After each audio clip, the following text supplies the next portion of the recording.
आपदामपहर्तारम दातारम सर्वसंपदाम लोकाभिरामम श्रीरामम भूयो भूयो नमाम्यहम्।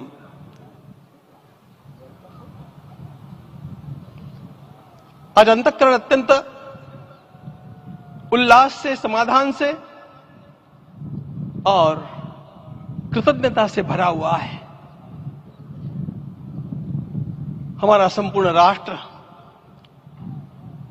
और पूरा विश्व भी आज भगवान श्री राम की प्रतिष्ठा से आलोकित होने का पर्व आरंभ हो चुका है। यह केवल एक मंदिर में एक मूर्ति की प्रतिष्ठा नहीं है, यह इस देश की अस्मिता, इस देश का स्वाभिमान और इस देश का आत्मविश्वास, इसकी प्रतीक्षा है। 500 वर्षों की प्रतीक्षा के पश्चात यह संभव हो सका। इसके जो अनेक कारण हैं, उनके ऊपर तो आलोक हमारे सारे सम्माननीय अभ्यागत डालेंगे ही। मैं केवल एक काम के लिए यहां पर खड़ा हूं, छोटा सा काम। कारण तो अनेक होते हैं, लेकिन अनेक कारण मिलते मिलते आखिर वे एक विशिष्ट स्तर तक पहुंच जाते हैं और उस स्तर पर कोई महापुरुष हम लोगों को उपलब्ध होता है और उस विभूति के कारण युग परिवर्तित हो जाता है। इस प्रकार का परिवर्तन लाने के लिए अपने जीवन को साधना पड़ता है और इस प्रकार जीवन साधने वाले हमारे इस देश की परंपरा के अनेक महान रत्नों में आज हम लोगों को समय की आवश्यकता, युग की आवश्यकता, सनातन के अंतःकरण की आवश्यकता के रूप में हमारे सम्माननीय प्रधानमंत्री जी प्राप्त हुए हैं।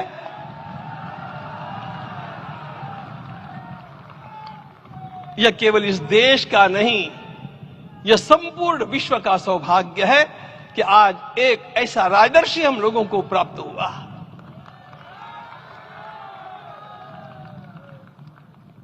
आपके मंगल हाथों से आज प्रतिष्ठा होने की बात थी, वह स्वाभाविक भी था, वो होना ही था मित्रों।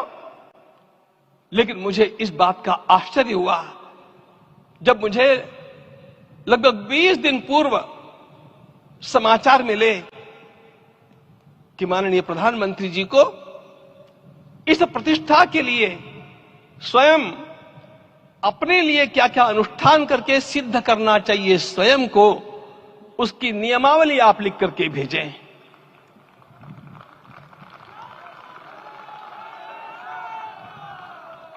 जिस प्रकार का हमारे देश का राजनीतिक माहौल है, कोई भी आकर के किसी भी समय कुछ भी कर्म करके चला जाता है, वो उद्घाटन हो चाहे पौधारोपण हो चाहे कुछ भी हो, लेकिन उसके लिए मैं अपने को सिद्ध करूं, इस प्रकार की भावना कहां होती है? यदि किसी ने पूछा तो मैं कहूंगा कि यहां होती है। भगवान श्री राम की प्रतिष्ठा करनी है। भारतीय जीवनादर्शों के सर्वोच्च आदर्श भगवान श्री राम है और इन समस्त जीवनादर्शों की प्रतिष्ठा करने के समान ही यहां की प्रतिष्ठा रही है। इसलिए एक महान विभूति को ऐसे लगा कि मैं अपने को भी साधूं। मैं कर्मणा मनसा वाचा, कर्म से, मन से और वाणी से अपने को उसके लिए शुद्ध बनाऊं, सिद्ध बनाऊं, और उसका मार्ग तप ही है। भगवत गीता ने कहा, यज्ञ दान तप कर्म न त्याज्यम कार्यमेव तत्। तप से ही विशेष परिशुद्धि होती है। आज मुझे आपको बतलाने समय अंतःकरण गदगद होने की अनुभूति हो रही है। मैंने तो कहा था हम लोगों ने महापुरुषों से परामर्श करके लिखा था, आपको केवल 3 दिन का उपवास करना है। आपने 11 दिन का संपूर्ण उपोषण किया। हमने 11 दिन एक भुक्त रहने के लिए कहा था, उन्होंने अन्न का ही त्याग कर दिया। महाभारत में कहा गया है, अनशन यह सबसे बड़ा तप है, अनशन। और उसको उनके जीवन में साकार होते हुए मैंने केवल देखा नहीं, मैं थोड़ा तार्किक हूं। आपकी परम पूजनीय माता जी से मिलकर के मैंने उसको रिकन्फर्म भी किया था कि आपका यह अभ्यास 40 वर्षों का है। ऐसा तपस्वी कोई राष्ट्रीय नेता प्राप्त होना यह सामान्य बात नहीं है।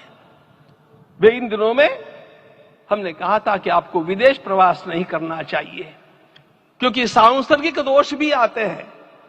विदेश प्रवास टाल दिया सांसर्गिक देशों के इस दोषों की संभावना के कारण, लेकिन दिव्य देशों का प्रवास ऐसा किया।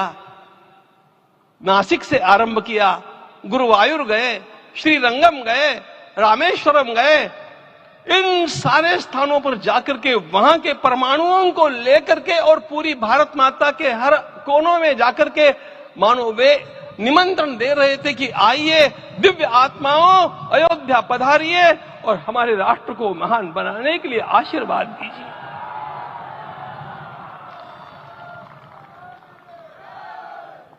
हमने केवल कहा था 3 दिनों तक आपको भूमि शयन करना चाहिए। 11 दिनों से आप भूमि शयन कर रहे हैं। इस कड़कड़ाती ठंड में इस प्रकार का शयन करना,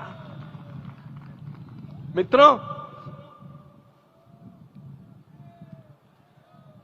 ब्रह्मा जी ने सृष्टि को निर्माण किया। उस समय उन्होंने एक शब्द को सुना था। भारत की संस्कृति का सबसे मूल शब्द है तप, तप इति।